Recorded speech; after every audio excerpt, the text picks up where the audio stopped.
So Duskmourn previews have begun at PAX, and today I went and listened to the hour-long presentation they had on Duskmourn and a lot of the new cards, a lot of new mechanics and things that they started to reveal to us.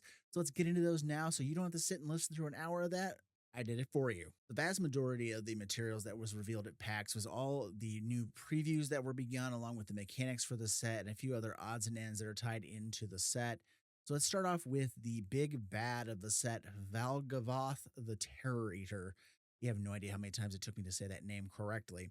It's a 9/9 Elder Demon with flying and lifelink, ward of sacrifice 3 non-land permanents, and if a card you didn't control will be put into an opponent's graveyard from anywhere else, exile it instead. And on your turn, you can play cards exiled with Valgavoth. If you cast a spell this way, you pay life equal to the mana value rather than its mana cost. So you get to start stealing things that you've either destroyed or got sacrificed, got milled, got discarded, whatever. You can start stealing them with Valgavoth. Now, 9 mana is a very hefty cost. I don't see this actually being a very good commander in the command zone, but I could see this being a very good part of some kind of reanimator strategy in commander, as well as reanimator strategies in standard and other formats as well. There's a lot of talk about legacy and vintage possibly messing around with it. So there's some good things going on there. Can't wait to see what this thing can do, but for now, this is a really big beater that can steal stuff kind of in the vein of things like Gristlebrand and Razaketh. Then they moved on talking about the rescue party that's on the plane trying to find Nashi because he's gotten himself lost on a plane. If you haven't read the story, he's looking for his scroll that contains the spirit of Tamio in it. It was stolen by the cultists here on Duskmourn to try to do a nefarious purpose. So the Wanderer has joined up and tried to help find him because he's gotten lost here. And she's not got her spark anymore. She was desparked with the other planeswalkers. And we've talked about this card when they previewed it about 2 months ago now.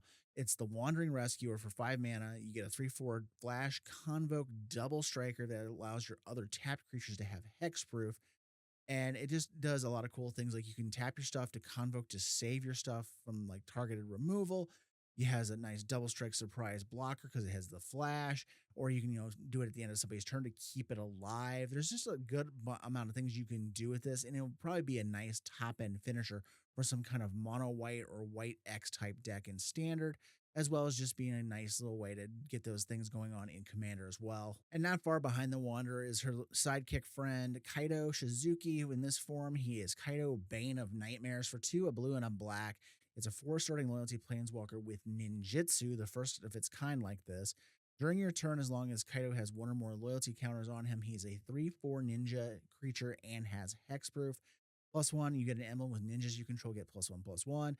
0, you surveil 2 and then draw a card for each opponent who lost life this turn, or -2, tap a creature and put 2 stun counters on it. Now, this is kind of funny that we're getting a Ninjas Matter planeswalker when all of the ninjas just rotated out of standard. So it's not really going to do much there. It affects himself. The +1/+1 for that is going to affect him. So he'll be a 4/5 on his next swing, and it just progressively gets bigger. Surveil 2 is great for the reanimator strategies, like I was just talking with Valgavoth. I cannot say that guy's name. I keep mixing, transposing letters. And then the -2 is just a good, control thing to get your other attackers through. So it's a good way to do it. And I kind of dig that. And what's neat here is if you have 2 Kaidos, say in standard, you can actually attack with 1, say the loyalty counters you -2 to get, blockers out of your way. You swing with it. You can ninjutsu in another Kaido and bounce the one that's attacking back to your hand for the new one that has the brand new loyalty counters, and then plus that one again, and just keep going, or surveil again, or tap down more stuff and just lock your opponents out by juggling these Kaidos. So I'd watch out for this guy in standard. He might actually be a very good control finisher in that mold. Then they also revealed the card for Zimone, all questioning. For 1, a green and a blue. It's a 1/1 human wizard that says at the beginning of your end step, if a land entered the battlefield under your control this turn and you control a prime number of lands, create Primo the Indivisible, a legendary 0/0 green and blue fractal creature token, and put that many +1/+1 counters on it. And they give you all the examples of prime numbers that can exist basically in a deck of up to 100 cards, because we're not going to get any higher than that because you can't exceed 100 in Commander.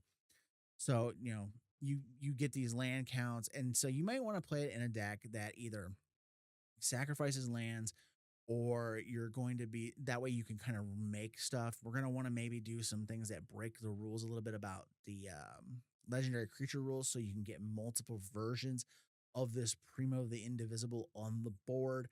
There's some interesting things we can do with this. I don't know how much play it's gonna see. It seems fun, it seems interesting, but it seems like you're gonna have to really bend your mind to make the deck work. And then the last card from the group that they've revealed so far, we did not get anything for Tyvar or Nico just yet, is Winter Misanthropic Guide. For one, a black, a red, and a green. You get a 3/4 human warlock with Ward 2. And at the beginning of your upkeep, each player draws 2 cards. And if you have Delirium, which means there are 4 or more card types among the cards in your graveyard, each opponent's max hand size is equal to 7 minus the number of those card types. So you could actually, by default, just nuke out 4 cards. Their max hand size would become 3. But if you have more things in the yard than what there are, you can go ahead and nuke them even further, clear down to nothing. They could have a 0 max hand size. So you can keep them drawing and discarding every turn. So what we're going to want to do with this is a couple of different things. You're going to, of course, there's the obvious Shieldred, because then you're making them draw extra cards and blasting them for extra life loss. You're also going to do things like Underworld Dreams and Commander. There's things you can do to force that extra card draw, but then there's also the other side. As you're reducing their hand size down, you're going to be forcing them to discard down. So you have ways of actually making them discard into damage, things like Magrams and stuff like that deal damage whenever they discard a card as well. So there's a lot of ways you could go with Winter here, and I can't wait to give it a try. I think this will be one of the first videos I make off the new commanders coming in this set. Once they got through all that, they also started to talk about the new mechanics coming from the set and showed off some cards that display those new mechanics, such as Eerie. When an enchantment you control enters, and whenever you fully unlock a room, it has an effect. And they talk about rooms in a little bit, and we will as well. The card they showed with Eerie on it is Scrabbling Skull Crab. It's a 0/3 for a blue crab skeleton with Eerie. Whenever an enchantment you control enters, and whenever you fully unlock a room, target player mills 2 cards. So one of the main themes from this set, they say, is enchantments matter. So we're going back into a more enchantments matter.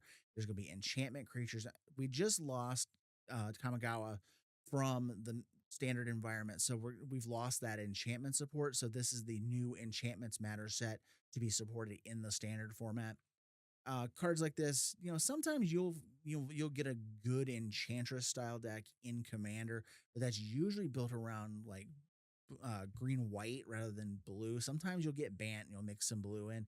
So we'll see. This might see some play there if there's a good Bant deck to be had there. Otherwise, this is probably a role player in some kind of enchantress mill deck, maybe, or something of that variety. Now, as I said, we're going to discuss the room mechanic. I think they kind of put the cart before the horse. They probably should have discussed this first. Rooms, and it's like you can cast either half. They're split cards. And it says the door unlocks on the battlefield. As a sorcerer, you can pay the mana cost of a locked door to unlock it. So as convoluted as that sounds, the big thing here is you can cast either side of this card. Like this card is Dollmaker's Shop and Porcelain Gallery. And so you have the Dollmaker Shop on one side for 1 and a white, and you have the Porcelain Gallery on the other side for 4 white. And then you can actually unlock the door on the battlefield as a sorcery by paying the mana cost of the locked door, which is the other half of the card. So if you play Dollmaker Shop on 2, you get whenever 1 or more non-toy creatures you control attack a player, create a 1/1 white toy artifact creature token. And on the Porcelain Gallery side, so say you put this down and then on turn 6, you pay the 6 mana. So then that door is now unlocked. Creatures you control have base power and toughness equal to the number of creatures you control. So as you're, building up your and the idea here is to basically build up your little army of stuff, get more of these toy artifact creature tokens on the board with your non-toy things as swinging. And then you open up the door for Porcelain Gallery and all your stuff all of a sudden gets bigger. Or vice versa, you could cast it for 6 and then pay 2 more to get the other effect, but it's more effective the other way around. And that's how these cards are going to work. You're going to pay one side and you're going to have the other side. And the way the art they described it is like there's one room and then the middle is like a wall, and then the other room beside of it, once you've unlocked the door, that's what the other room next door is going to look like. Then next up was the impending mechanic, which they've revealed on the mono green card, one of the overlords, which is part of a 5 card cycle that's supposed to kind of mimic the Titans that we love in Commander. The impending stuff, if you don't remember what it is, if you cast the spell for the impending cost, it enters with time counters on it, and it is not a creature until the last time counter is removed. And at the beginning of your end step, you remove a time counter from it. So it's a kind of a form of suspend for all intents and purposes. So then he revealed the Overlord of the Mistmourns for 5 white white. It's a 6/6 Avatar horror with impending 4. If you pay 2 white white, you get to just place it on the board. And whenever it enters or attacks, create 2/2/1 white insect creature tokens with flying. So for 4 mana, that's actually pretty good. You get 2/2/1 flying bodies. That's not bad at all. And then you get to have this 4 turns later as a 6/6 swinging attacker, which can then keep generating bodies for us. So it's kind of an interesting card. And then the insect tokens that they displayed, I didn't get a real good look at it because they were showing gameplay from Arena. Kind of look like moths, which matches up with what Valgavoth has got going on. And then the other main quote unquote new thing, because this really isn't new, is Manifest Dread. You look at the top 2 cards of your library and you put one of them on the battlefield face down as a 2/2, and then the other one goes into your graveyard. And if you can turn it face up if it's a creature for its mana cost. It's very similar to Manifest from the Tarkir block, where you just put the top card face down as a 2/2. But this one, it gives you the option to choose one of those 2 cards and you bury the other one in your graveyard. So if you have graveyard stuff that you can do, this helps that as well as giving you the 2/2 to work with. And there are other cards in the set that actually work with the flipping things up. And there's also Etrata from the Murders of Karlov Manor that actually allows us to flip face down cards up. So this might actually work well with that card as well. And then a couple of cards that they revealed that have this new Manifest Dread mechanic.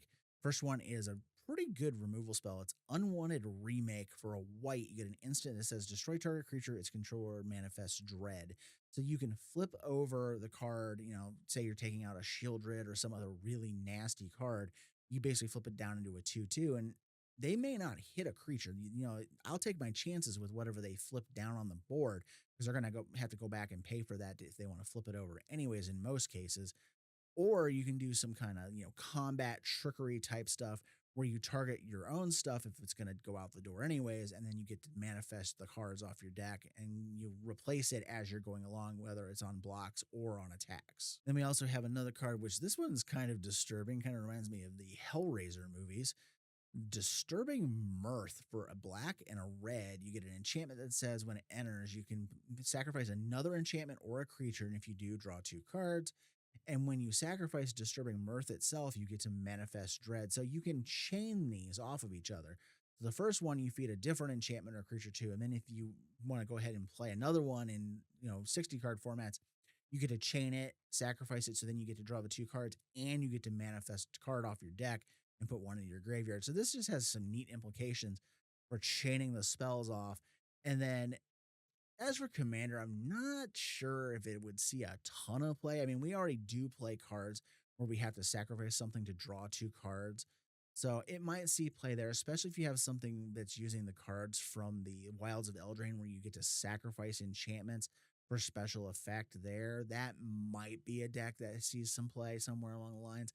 Not sure, but we'll see. And then they talked about a couple of cycles that they wanted to include in the set, which includes the fears that people have. Like they revealed this one, it's the Fear of Immobility for 4 and a white. It's a 4/4 enchantment creature nightmare that says whenever it enters, tap up to 1 target creature. If an opponent controls that creature, put a stun counter on it. And then I also had the Fear of Lost Teeth for a black. It's a 1/1 enchantment creature nightmare. When it dies, you get to deal 1 damage to any target and you gain 1 life. So for the most part, this is just like a limited filler card, but that one's pretty good. So is the other one, but I think we're gonna see some better fear cards coming out of this, and it also works well with the enchantment creature subtypes, which those are also going to play well with anything that has delirium attached to it, because you need multiple card types. And something like enchantment creature covers 2 of the 4 types that you want in the graveyard anyways. The other cycle they talked about was the Glimmer cycle, which are basically like the hopes and dreams of anybody who's stuck on the plane. They show up and manifest as these golden like creatures that represent like the innocence of something that these people remember. And each person has their own glimmer, but the world does tend to snuff out glimmers and make these people desperate to try to survive. So the two they revealed here was Enduring Innocence for one white. It's a 2/1 sheep glimmer with lifelink. Whenever one or more other creatures you control with power 2 or less enter, draw a card. It only triggers once each turn. And when it dies, if it was a creature, return it to the battlefield under its owner's control as just an enchantment. It's no longer a creature. And then Enduring Curiosity for 2 blue. You get a 4/3 with flash cat glimmer that says whenever a creature you control deals combat damage to a player, draw a card. And when Enduring Curiosity dies, if it was a creature, return it to the battlefield under its owner's control, and it's an enchantment, not a creature. So these are very powerful effects attached to creatures that, if they die, you really don't care in them so much.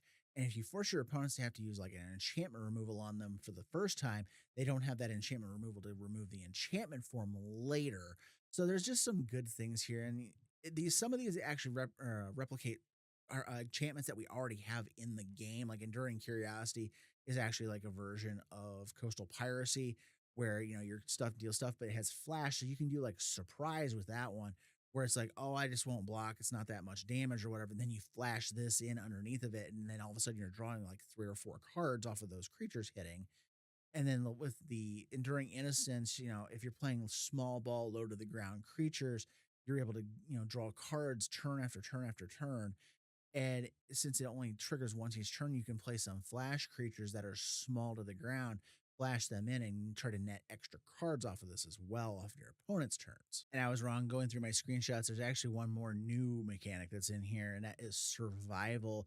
This represents the humans that are stuck on the plane, or I think there actually might be some other creature types as well that were trapped within the plane and got stuck in this house of horrors. And what it says is at the beginning of your second main phase, this is that new mechanic that uses the second main phase. If the card is tapped, you gain an effect. So the card they showed as an example is Veteran Survivor. It's a 2/1 for 1, so it's kind of like a Savannah Lions.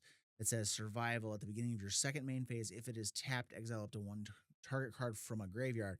And as long as there are 3 or more cards exiled with Veteran Survivor, it gets +3/+3 and has hexproof. So, after 3 swings of this thing, if it survives through all those swings, you're going to go ahead and get a nice beefy beater. It turns into a 5/4 beating iron as early as turn 4. And exiling cards from the graveyard aren't going to be the only type of effect that you're going to get. There's going to be other things, and they just haven't revealed them yet. But this ought to be interesting to see what kind of special abilities you get off the survival, because the things, your creatures are tapped, they're exposed, but this also goes really well with the Wandering Rescuer and her ability to give your stuff hexproof as well. Then we have a returning mechanic that was already discussed on the Winter card, and that is Delirium. 4 or more card types, you get an effect off of it that gets better usually. Their example here is Demonic Council for 1 and a black. Search your library for a demon card, reveal it, and put it in your hand and shuffle it. But if you have Delirium, it becomes Demonic Tutor, and you can go get anything out of your deck and put it into your hand and then shuffle. So this is just a great example of a weakened version of a very powerful card that you can make into said card once you meet the requirements for the Delirium trigger. They also revealed the 4 face commanders for the new precons that are coming, starting off with the Miracles deck featuring Amanatu Veil Piercer for 1, a white, a blue, and a black. It's a human wizard 2/4 that says at the beginning of your upkeep, surveil 2, and each enchantment card in your hand has Miracle. Its Miracle cost is equal to its mana cost reduced by 4. So what you're going to do is you're going to go ahead, you're going to surveil 2, you're going to see something on top that you want to use the Miracle cost on. You're going to leave it on top, and then you're going to draw it. And as soon as it's drawn, you can activate it for its Miracle cost and cast it because it's the first card you've drawn. You go ahead and place it in. So if, say you had something that cost 4 and a white, just as an example, all of a sudden that card cost a white to cast. So that's pretty good. I kind of dig that. So this one ought to be interesting to try to figure out how to bend cards around it and make a good Enchantress style deck in these colors. Now the other 3 commanders in this are actually going to be recycles of characters from the main set. First up is Winter Cynical Opportunist. For 2, a black and a green, it's a 2/5 human warlock with Death Touch. It says whenever Winter attacks, mill 3 cards. And it has a Delirium effect of at the beginning of your end step, you can exile any number of cards from your graveyard with four or more creature types among them. And if you do, put one of those permanent cards from among them onto the battlefield with a finality counter on it. So you're going to exile a delirium's worth of cards off out of your graveyard, and then you're going to get to reanimate one of them. But it's not just creatures, but it's also enchantments, artifacts, battles, like whatever you might have put into your graveyard and used the exile off of this to get that delirium effect. You can bring it back. Now, this one is probably going to be fairly hard to keep that effect going because you're exiling so many cards. I'm not sure what this deck has going for it outside of reanimating some one big monster effect to finish a game, because you're only going to get to do that maybe 3 or 4 times before you're going to run out of good stuff to have that delirium effect go off. And we have the blue-green deck featuring Duskmourn Mystery Unraveler for 2, a blue and a green. You get a 3/3 human wizard with landfall. And the landfall effect says that whenever a land you control enters, manifest dread, if it's the first time this is resolved this turn. So that means you look at the top two, put one in your onto the battlefield face down as a 2/2, and the other one into your graveyard. If it's anything other than the first time. So otherwise, you can turn a permanent you control face up. So the first time you landfall, you go ahead and you manifest dread, and then if you get additional land drops, or you do a land fetch or something like that, then you can flip that card up without paying for its mana cost. So we're in blue green. So if you manifest dread and you get a big fat green creature on the board, and then you do a second landfall trigger, you can flip that thing up. So for playing land, you could have, a 12/12 Gulta or some other big monstrous creature flip up off of this. This is a much more interesting and a much more abusable version of Duskmourn compared to the one in the main set. And then the last face card is the demon I keep butchering the name of. Let's see if I can do it this time without doing it. Valgavoth, Horror of Souls. For 2, a black and a red, you get a 4/4 Elder Demon with flying and a ward of pay 2 life. And whenever an opponent loses life for the first time on each of their turns, put a +1/+1 counter on Valgavoth and draw a card. So with this version of Valgavoth, what's going to happen is they have to pay 2. If they have target it on their own turn, it's going to go ahead and get it bigger and give you a card. So they're going to have instant speed removal to deny you that card. Otherwise, this also does some just fun stuff with fetch lands, with shock lands, with pain lands, like all the stuff that we use for color fixing in Commander, any kind of card draw that requires life payments, all these things that if they are doing them at sorcery speed on their turn, they are going to give us a card and make Valgavoth bigger. So there's a lot of good functionality here, and it promotes these things.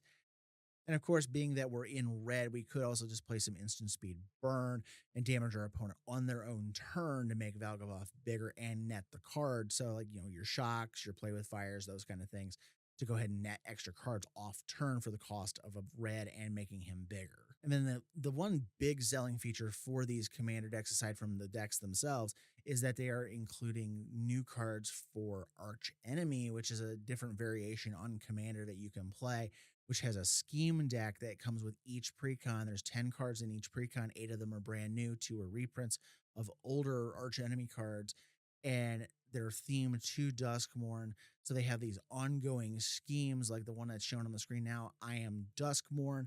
It says at the beginning of your end step, you may cast a spell from your hand without paying its mana cost. If you do, abandon this scheme. And then we also have My Champion Stands Supreme. It's an ongoing scheme that says your commander has ward 2, and whenever your commander attacks, put 2 +1/+1 counters on it. And if the commander leaves the battlefield, you abandon the scheme. These are just, you pick somebody to be the arch enemy. The 3 other players go after them. They use a scheme deck, and they get these special abilities to play during the game, which makes them bigger, badder, and stronger. But you're going up on a 3v1 basis, so you kind of need those things to survive. And then the last little bit of the cards that they revealed are, they're themed and they have alternate framework. The first one here is Razorkin Needlehead for red. It's a 2/2 human assassin with first strike during your turn. And then whenever an opponent draws a card, it deals 1 damage to them. So this would pair really well with that Jund version of Winter that forces them to draw 2 cards during your upkeep. And anytime that they're drawing cards, they're going to get pinged by the Razorkin Needlehead. And they're showing off the full art, which is what they call the mirror monster. They have the monster reflected in the glasses. There's another version here, and in this one, it's reflected out of the knife that's in the hand of the attacker. This one is Huntwood Shrieker for 1 green. It's a 3/3 beast mutant that when it attacks, it manifests dread. You can pay 1 and a green and reveal a face down permanent. If it's a creature, you get to turn it face up. So, like, you could have some big green nasty or maybe like a green red nasty in there, like a tally or something like that, and you can flip it up for 2. So this card's really good. I think it's going to see some sort of play. And I love the horror movie monster trope art where the monster's reflected in the scene. Like you aren't looking at it, it's reflected in their point of view, which is kind of cool. We're also gonna get a return of a fan favorite in Norin Swift Survivalist. For a red, it's a 2/1 human coward that says it can't block, and whenever a creature you control becomes blocked, you may exile it. You may play that card from exile this turn. So Norn the Wary was like basically whenever you cast a spell or whenever something attacked, I think I forget how it's worded, but it blinked itself out. Well, this one you can do the same thing, but you can actually recast it. So you gotta be careful though, because I mean it's a May effect, but and you can use it to save something. But then if you don't have the mana, you can't recast it. You have to recast the spell. It's not just an instantaneous flicker it out, flicker it back in type effect. But I think that's kind of cool. And then, like in the example they're showing here, is what they call the lurking evil cards. Now, this one is not a great example of that. They're not really showing what's going on there very well.